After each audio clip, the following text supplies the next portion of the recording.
Good evening and welcome to your Insipid record collection. That spot on the YouTube dial that you'll be blocking later on, I'm sure. I thought I'd start this first episode with a few singles I have known and loved from recent years. We'll begin with Larry Mullen and Mike Watt. They are respectively from Swans and Firehose, Minutemen, and various solo projects.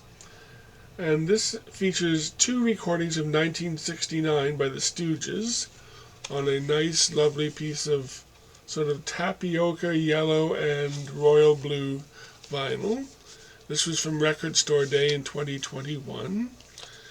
The A-side is kind of a static groove, a little like the original Stooges, except no guitar. It's just bass and drums, kind of heavy on the cymbals. Actually, that's the case on both sides, and the hand claps, just like on the Stooges version. And at the very end, Mike Watt whispers 1969. That's the only vocals on part 1 on side 1. And then we get to side 2. That's a little more lively. The bass uses all of the fuzz and wah-wah you can find on the planet.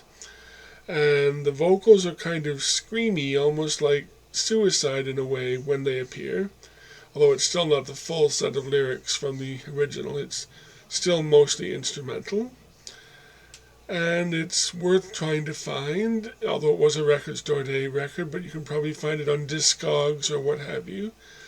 There was the next year a version of Funhouse, both sides of a song from the second Stooges album, but unfortunately I couldn't find that one at the time. And I think they're looking for quite a bit of money for it on Discogs, so I think I'll have to do without. But I would recommend that one if you can find it. Continuing on the theme of people whose names are not the people you think they are, just like Larry Mullins was not the guy from U2, this record by a band called Teenage Waitress on lovely blue vinyl, royal blue, pretty much like the other record, features one Daniel J. Ash. And at first I thought, is this the guy from Bauhaus and Love and Rockets? No, it's just a guy from Southampton who was apparently in some other bands that I've never heard of before. And this record is really sounds a little bit like early OMD with heavy bass and synth toms and really florid kind of synthesizers and somewhat fey vocals. The first side, You Ain't Got It Bad, is pretty fun. And then we get to the other side, I'm Leaving Berlin. Now it's a little more lively. There's some guitar, although it's fairly minimal and repetitive. And the same kind of synths, although buried a little further down in the mix. And similar vocals. So it's a nice record. It's probably not essential, but it's a fun bit of work. And I was lured to it by the Daniel Ash confusion, but it's worth listening to.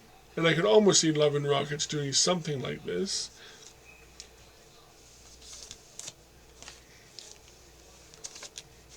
And then we have Feminist Song by Gina Birch on plain old ordinary black vinyl. But there's nothing plain or ordinary about the song.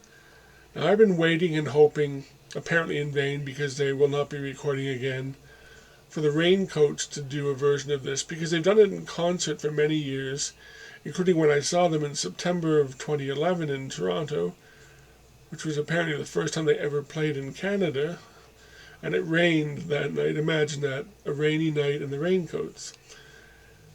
Now, this is a somewhat angry song, but also rather humorous, because it kind of addresses when people ask if you're a feminist, and there's this sort of implication that they're asking whether you're some sort of screaming demon at all times, which the response is no, but it's a bit surprising that they're not. And when she's asked if she's happy, one of the responses is when the drugs kick in, so there you have it. It's a rather busy arrangement, lots of vocals, some kind of almost dubby stuff going on there. And on the chorus, the drum beat kind of does a Be My Baby sort of thing. Make of that what you will. And then there's the B-side, which is called the ambient mix. So if you really want to hear those lyrics, you're going to hear them, because pretty much everything is stripped away except some low-level fuzz and the synthesizer that Anna De Silva from the Raincoats, so it's kind of a Raincoats record, plays. This record was mixed by Youth from Killing Joke, so that's another interesting thing. And he also plays drums and bass on the record. So again, that's worth looking into. And you can probably find it. It's on Third Man Records.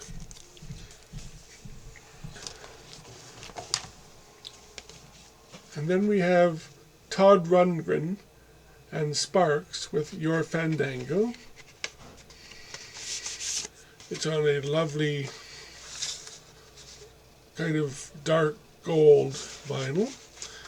And it's a fun song full of demented lyrics. Who else would rhyme speedo with libido and indeedo? It's a little rockier than recent Sparks stuff, probably because of Todd contributing, including vocals, although it's a bit hard to tell sometimes when it's them and when it's him. So it's semi-classical in sound, and it has a really great video worth looking for on YouTube. And the B-side is just an instrumental version of it, so it's kind of filler, but I mean, then you can hear the whole recording without the vocals in the way. So there's that.